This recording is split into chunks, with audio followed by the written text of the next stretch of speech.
Well, President Trump first floated the idea of buying Greenland from Denmark in 2019, and he was ridiculed for it. Even though, as I showed you, before the break, Greenland has been a strategic partner for the U.S. for almost 85 years, and he's not the first one to try to bring it up to buy it.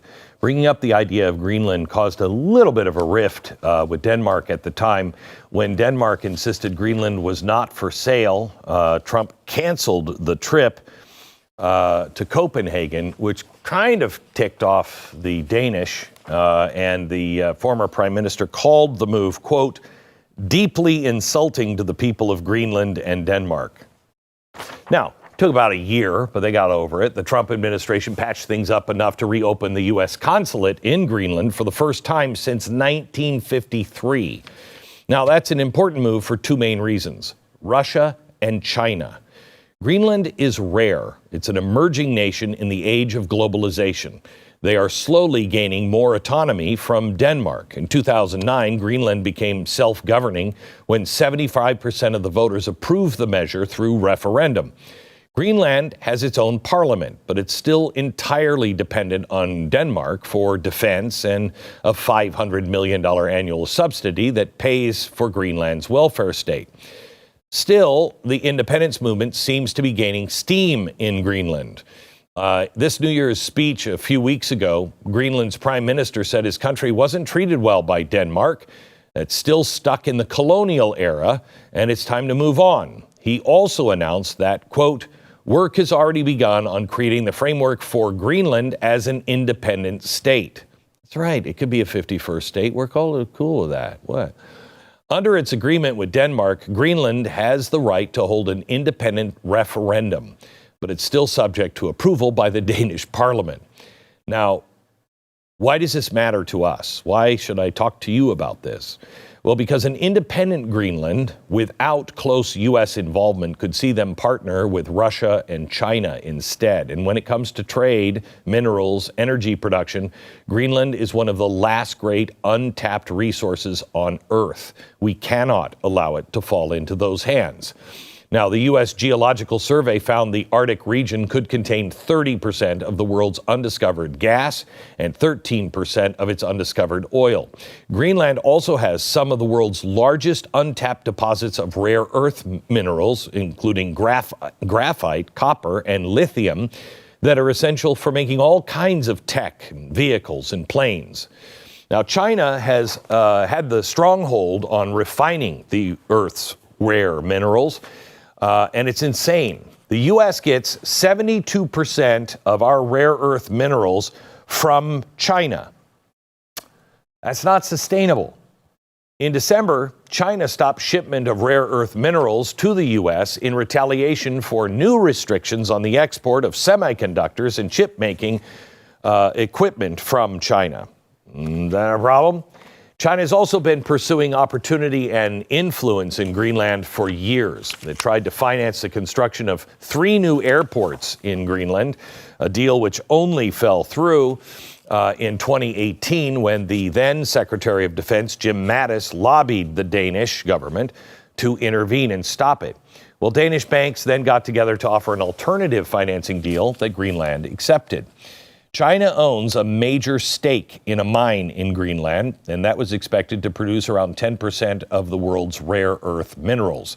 They had a deal in place to process all of the materials mined from the site, but that project stalled in 2021 when an environmentalist party had won election in Greenland and installed the current prime minister. Then there's China's collaboration with Russia to develop new shipping lanes in the Arctic. Is that a problem? Russia has taken the lead in the effort, building nuclear-powered icebreaker ships. In 2018, China initiated what it called the Polar Silk Road Project, which aims to cut cargo ship travel time to the European market in half. But most alarming are the joint military drills in the Arctic that Russia and China have recently started in the last few years. To assert its interests, Russia is using the Arctic to test hypersonic missiles designed to avoid American defences. In August, Russia and China sent a flotilla of warships to patrol waters just off Alaska. And Moscow now commands a third more Arctic bases than the US and NATO combined. Experts say the West lags 10 years behind Russia's military in the region. Yeah, that's a problem. Is it becoming a little bit clearer? This isn't about Trump's ego. This isn't about expansionism just to expand. If the U.S. doesn't step up our involvement in Greenland, there are two other very eager customers who will. The leaders of Greenland and Denmark are still insisting that Greenland is not for sale. Everything's for sale. Come on. Earlier this month, Greenland's prime minister said, and I quote, "We don't want to be Danes, but we also don't want to be Americans. We want to be Greenlanders." Do it, baby. Do it. Just come on in, you know? At the same time, he admitted later in the same process of that conference, that press conference, that Greenland is ready to talk with President Trump. See what I'm saying? Oh, no, yes. The Danish government, that was so sexist. Why would he even say that? That is, I mean, in the time of Me Too, well, those days are over. Anyway, the Danish government has also reportedly sent private messages to Donald Trump's team expressing their willingness to discuss Greenland. There's a lot of major moving parts here, so there probably won't be a deal done anytime soon. But Denmark and Greenland openness to talk is a positive sign. Now, the agreement that might actually work without having to buy Greenland is a compact of free association. It's kind of like the Articles of Confederation. It's the same arrangement the U.S. has with Micronesia, Palau, the Marshall Islands.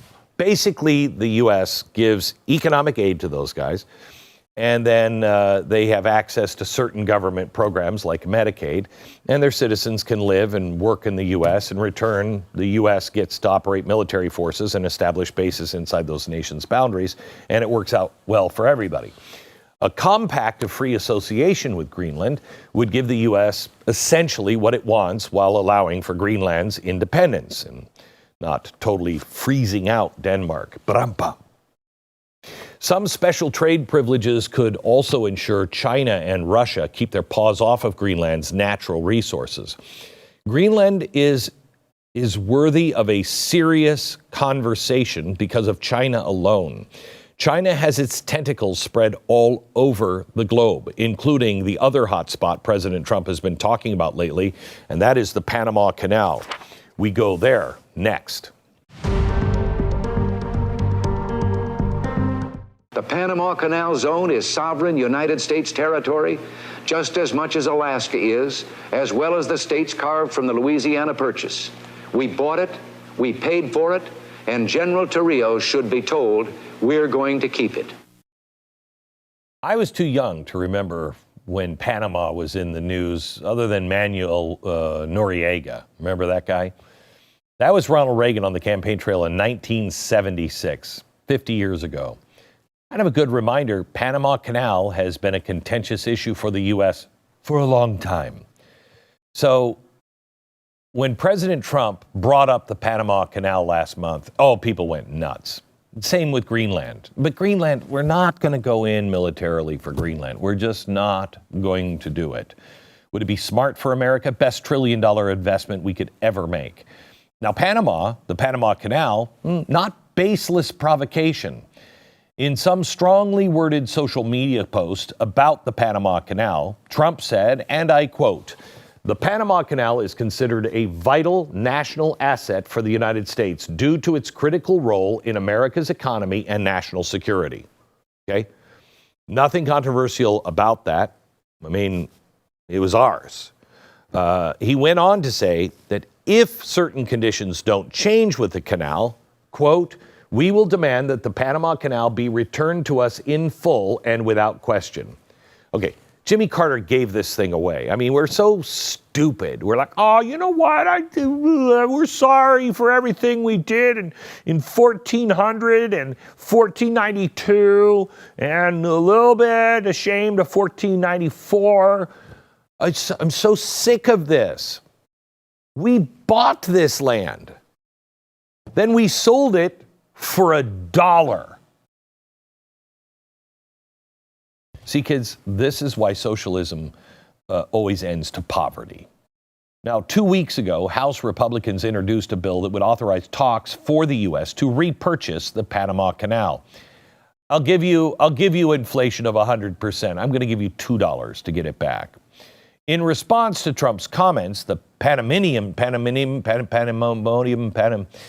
president of Panama released a statement saying, quote, "Every square meter of the canal belongs to Panama, and it will continue belonging to Panama." Okay. Now, in a follow-up news conference, he added that he and President Trump have nothing to discuss regarding the U.S. buying back the Panama Canal. Now, Trump, being a good negotiator, said, quote, "We'll see about that." Okay. The Panama Canal, this one is even more vital than Greenland is. Greenland would be good, and it is important. But between 13 and 14,000 ships use the canal every single year. That's 40% of all of the world's cargo ship traffic. Kind of a big deal from, who was the visionary again? Oh, that's right, us. Around 72% of the ships using the canal are either headed for or leaving U.S. ports. Then there's the importance of the canal for U.S. Navy. Having to go around the southern tip of South America would add 8,000 miles for naval ships that need to transfer just between oceans during a crisis. As with Greenland, you can't ignore the historic context with the Panama Canal. Panama only exists as a nation because of us. They weren't even a nation. I mean, its story is a little dicey, and it involves Teddy Roosevelt. And honestly, whenever you get Teddy Roosevelt involved in things, you're like, I'm not sure that's right. But Panama was part of the nation of Colombia. The U.S. approached Colombia about building a canal across the Isthmus of Panama. But Colombia said, "How dare you? That's ridiculous. Who's going to use that?" Then things got a little shady because Theodore Roosevelt, in his nation-building instinct, he might have done a little pre-CIA stuff, you know. The U.S. encouraged the Panamanian government to go into an independence movement. November 1903, the movement overthrew the local Colombian government and declared Panama independent. Okay. Well, before Colombia could get the troops to Panama, the White House had ordered a U.S. warship to park off the coast of Panama, just for a little insurance. The intimidation worked, and Colombia did not intervene. Now, as soon as Panama was declared independent, we said, wow, we love this new nation. And we signed a new treaty with the new government allowing the U.S. to build the Panama Canal. That's how I got. Panama got $10 million in the deal, plus an annual payment of $250,000. The U.S. got total control of the 51-mile canal zone. Okay. So then we had to build it. We sent the U.S. Army Corps of Engineers. It took them 10 years to complete the canal. Cost of $375 million, the most expensive construction project up to the time, in U.S. history. President Theodore Roosevelt visited the construction site in 1906. It was the first overseas travel by a sitting U.S. president. It's kind of important. Fast forward half a century to the 1960s, and now all this anti-colonialism bullcrap started to happen in developing nations, including a growing resentment in Panama towards the U.S. control of the Panama Canal, ran through the country. Gee, I wonder who was seeding that. I mean, don't get me wrong, we sucked a lot in South America. But in 1964, tensions over the flying of U.S. flags in the canal zone boiled over to rioting, and it killed 4 U.S. soldiers and 22 Panamanians. That's when President Johnson decided, you know what, let's negotiate with Panama for the eventual transfer of the control of the canal. The negotiation dragged on through Nixon and then the Ford administration. And then comes the peanut farmer. I'm sorry. We should respect the dead. Oh, I got the flag at half staff here so we can make fun of it. Now, what happened? Well, we complicated things a bit by getting really involved. And then 1968, General Omar Torrijos, is that right? Torrijos seized power in a coup.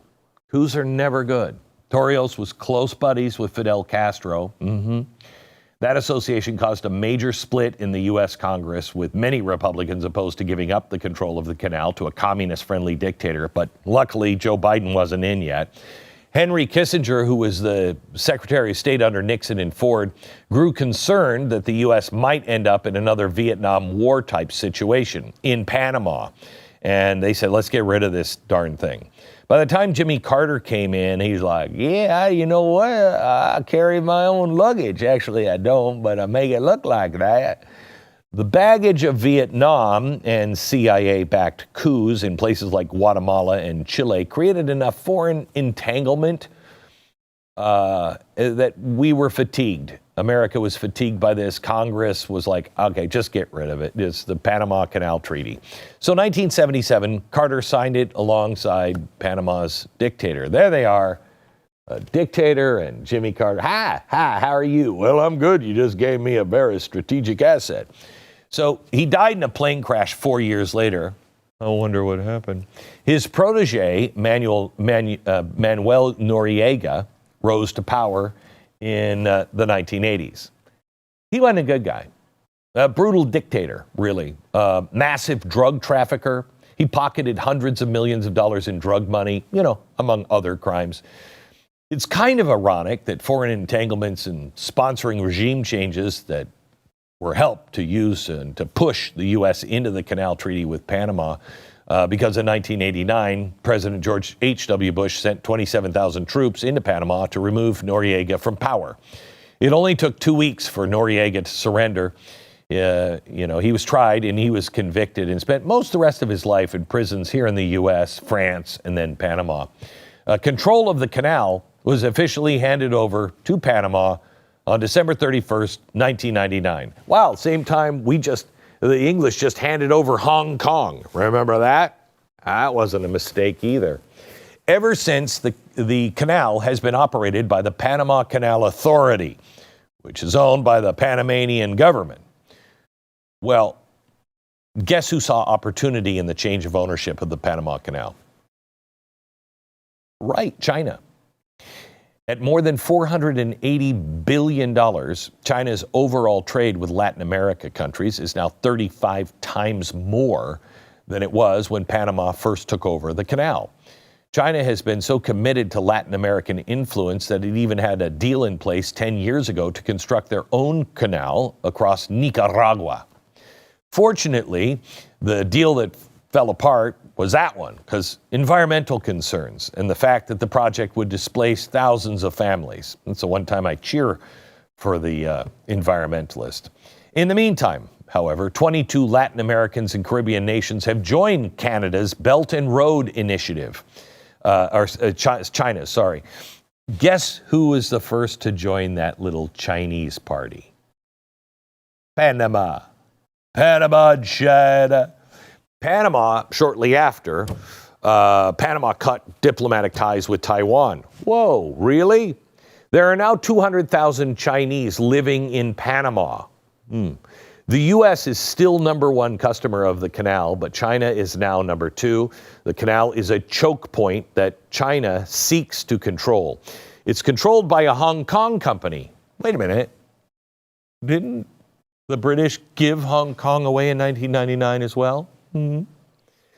They manage, this company, C.K. Hutchinson, 2 of the 5 main ports that service the canal, 1 on each side.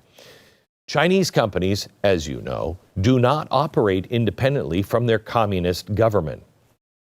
Coffin sales tend to go up around those companies when they do try to do things that China doesn't want to happen.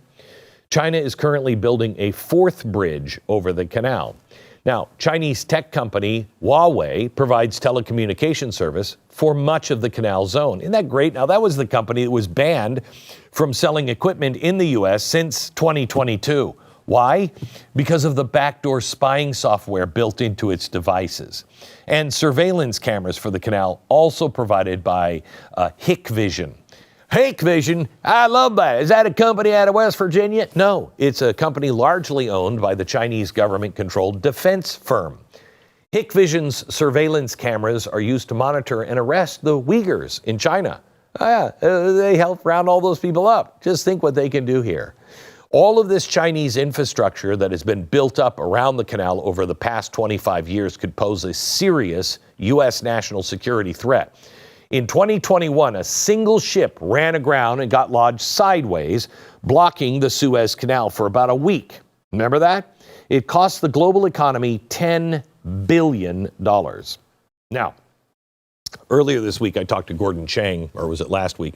He's a journalist and a lawyer who spent decades studying China. He's concerned the next global war might start with a similar accident in the Panama Canal.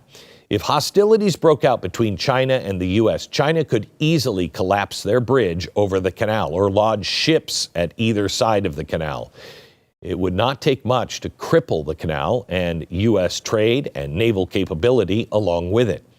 The Trump administration is considering China's growing influence in Panama, and they consider it a violation of the U.S.-Panama treaties that require the canal to remain neutral. And from the sounds of his inaugural address on Monday, the new White House doesn't seem to be messing around. And above all, China is operating the Panama Canal, and we didn't give it to China. We gave it to Panama, and we're taking it back.